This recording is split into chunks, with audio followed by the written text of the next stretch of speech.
Dalida voulait mourir sur scène.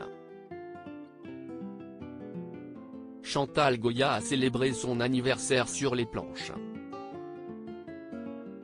Le 9 octobre 2022, la chanteuse préférée des enfants a soufflé ses bougies, avec quelques semaines de retard, au Palais des Congrès.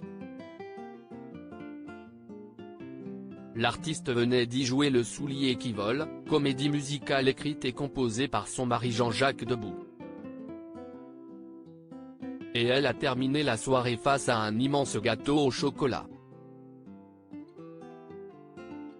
Un invité surprise a, cela dit, failli ruiner cette petite sauterie.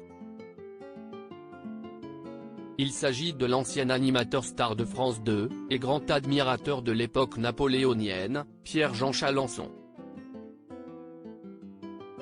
Selon les informations exclusives du magazine France Dimanche, Pierre-Jean Chalençon aurait souhaité se rendre dans les coulisses du spectacle, après y avoir assisté, pour discuter quelques minutes avec Chantal Goya, et sans doute lui demander un petit selfie.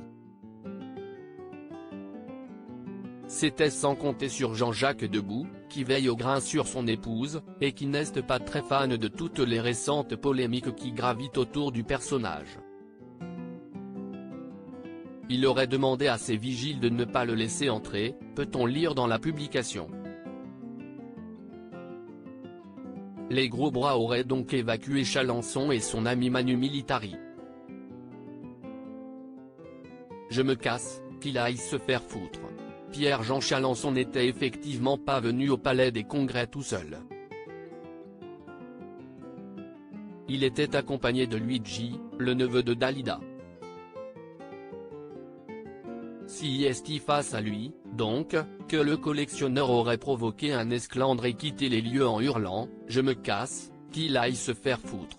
Plus de peur que de mal pour Chantal Goya qui n'a même pas assisté à la scène.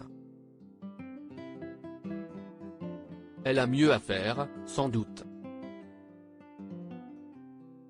Sa tournée, Chantal Goya sur la route enchantée, se poursuit jusque mars 2023. Elle va également sortir une bande dessinée, au mois de novembre, intitulée L'intrépide Chantal Goya aux éditions du Cygne, un joli album qui retrace son parcours depuis sa naissance, à Saigon. Les fêtes de fin d'année devraient donc se faire, comme le veut la tradition, en sa présence.